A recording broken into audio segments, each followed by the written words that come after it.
So now we know what socialists are. Let's talk about what they're going to do in the Russian Revolution. So we heard that this Petrograd Soviet, this group of military men and working class people, they managed to form an organization that was capable of challenging the authority of the government, weakening the authority of the government, and with the combination of the return of the man we had mentioned before, Vladimir Lenin, to Russia, the table's really going to be set for revolution. So let's see how this all happens.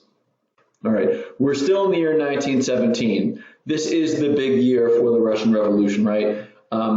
Meaning there are two revolutions, technically. The one where the Tsar is forced to step down and the Duma takes over, and then the one that happens later in the year, in the fall, where the socialists, led by Lenin, take over. So, who is Lenin? His real name is Vladimir Ilyich Ulyanov. The nickname Lenin is how he's most commonly known.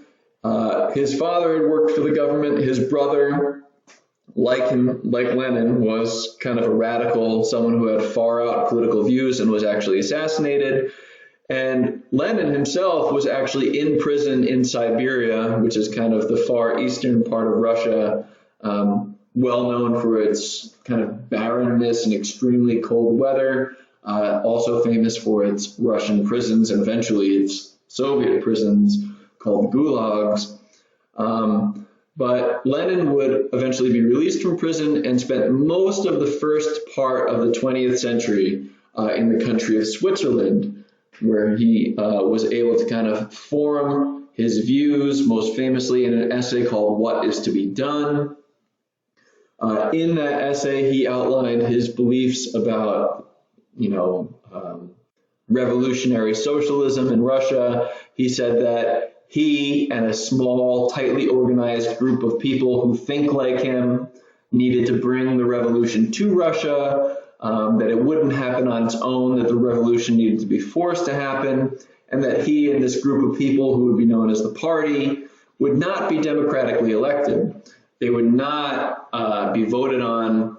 Rather, Lenin thought that he and people like him needed to have the ability to choose people to run the government, because only people that were sufficiently extreme enough in the eyes of Lenin and people like him could be worthy of holding the government jobs. He thought that if you elected these people, they might be subject to outside influence, which he did not want to happen. And the one thing that Lenin was really successful in doing and enabled him to become the leader that eventually changed Russia into this socialist country was that he was capable to unite the interests of both the rural farmers and the industrial workers in the cities, both of which are poor classes, but both of which had very different interests and goals. And Lenin is the first person to really recognize the need at uniting their interests, presenting change in Russia to both of them, and as a result, he successfully won them over and was able to lead this revolution.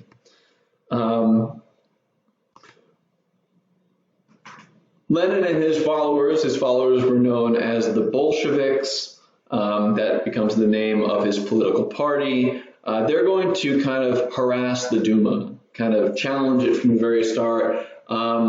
And Lenin is actually kind of the secret weapon of the Germans in World War I, believe it or not. As mentioned, Lenin had been living kind of in hiding almost in Switzerland, where he was able to kind of write his ideas down in peace. But he wasn't allowed back in Russia because his ideas were so clashing with the government there. But Switzerland is very close to Germany, and Germany was fighting Russia in World War I. So one way to defeat your enemy is to cause chaos in their country. How do you think the Germans thought that they could cause chaos in Russia? Bingo, send Lenin back home. So during the World War I, the German government actually kind of forced Lenin to take a train and go back to Russia from Switzerland in the hopes that he would actually be able to, if not have a revolution, at least cause enough trouble to make Russia a weaker enemy.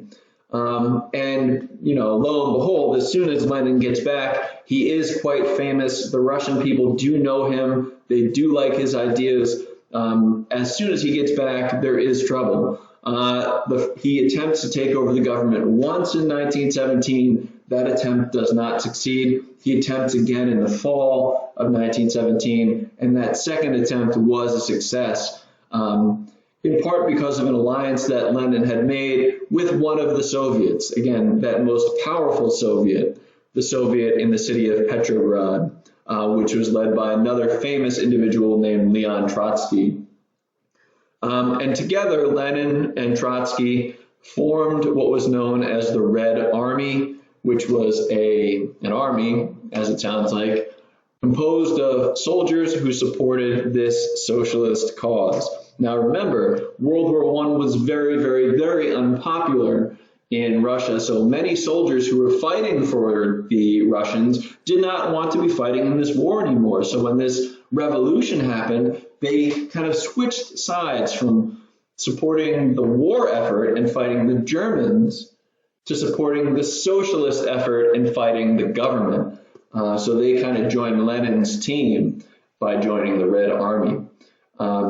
Clearly, the government isn't going to take this lying down, although Lenin certainly had the upper hand. A civil war breaks out between Lenin and the Red Army and the White Army, as they are known. The White Army would be the people that supported keeping a traditional government in Russia instead of having this revolutionary takeover.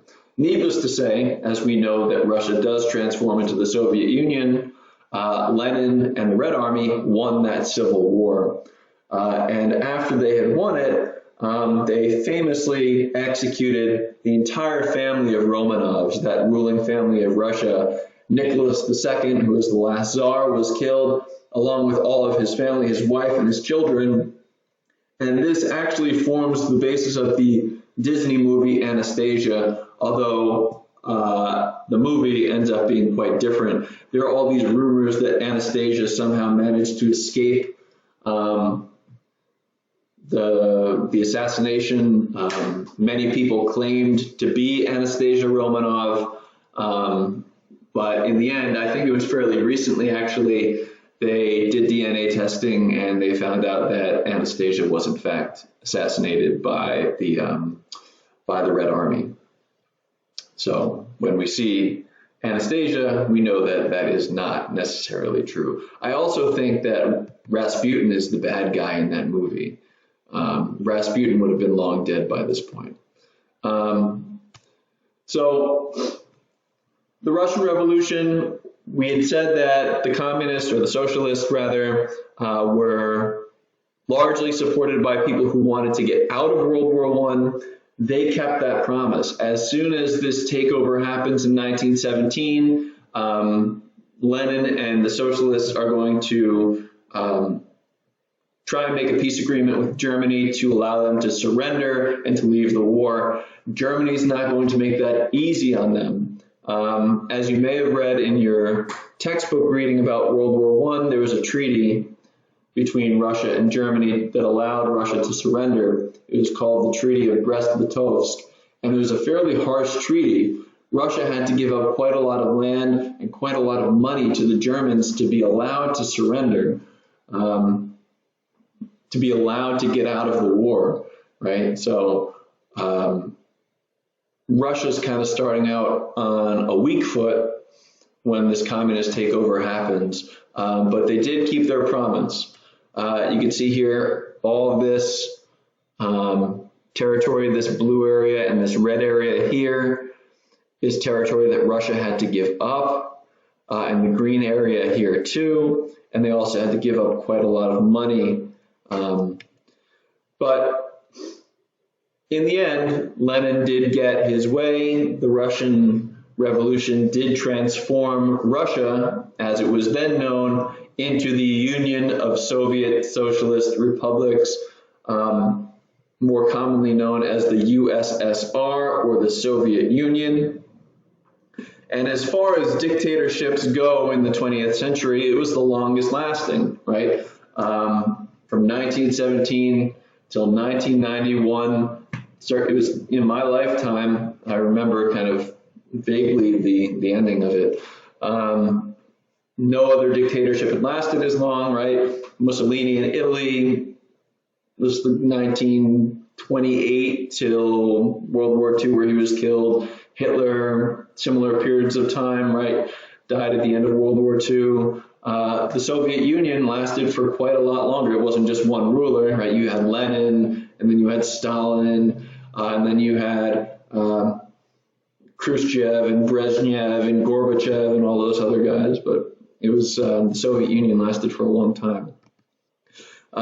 As far as their government went, it was a dictatorship, right? So the Russian people, whether they knew it or not, were replacing the Tsar, who ruled kind of unchecked in terms of his authority, with another sort of dictatorship, although of a different kind, a dictatorship nonetheless. He called it, Lenin did, the dictatorship of the proletariat, which means the dictatorship of the working class. But it was still ruled by Lenin, and people like him and other rulers down the line were able to maintain almost, if not complete, control over the government, the economy, society, morals, you name it. The government in the Soviet Union had control of it. Notoriously, that control reached its most domineering and dangerous and violent under the leadership of the second ruler of the Soviet Union, Joseph Stalin, who killed millions upon millions of people, more people than actually even Hitler killed during that period of time. And of course, the Soviet Union in the United States is most commonly remembered for being our largest rival during this period of time from 1917 to 1991. And we are still, to some extent or another, rivals with Russia, even though they're no longer a socialist government in the way that they were, right? So throughout the almost entirety of the 20th century, you have the countries that are essentially on the team of the United States, who represent capitalism and elected democracy, against the Soviet Union and their allies, who represented socialism, kind of a top-down dictatorship style of government, so on and so on. And I guess it should be mentioned, although it didn't really have too much of an effect in the end, that once this communist takeover, Soviet takeover in Russia happened, it did lose a lot of support, right? Because, you know, when you replace one dictatorship with another, people generally don't like it. Lenin's supporters shrank from the ranks of millions of people to about 600,000 within a few years of his taking control of Russia. And there was even an attempt by the Russian Navy to overthrow Lenin's government, but ultimately that was put down by the Red Army. Let's see, and that's all we really have to say about the Russian Revolution. So, all told, Russia for a long time in the past had been what was known as a tsardom, which is essentially a kingdom ruled by a ruling family known as the Romanovs. The last Romanov Tsar, Nicholas II, grew increasingly unpopular for a number of reasons we had mentioned. World War I made all of those reasons more exaggerated. He was forced to step down, replaced by another government called the Duma, which was then replaced by another revolution by Lenin, by a socialist dictatorship, which lasted from 1917 until 1991, and changed the world as we know it. Certainly, it would have been very different had the Soviet Union not formed. And that's it. So I'll post this online with the video and the lecture slides, and you guys have your readings. And if you have any questions about any of it, let me know. All right. See ya.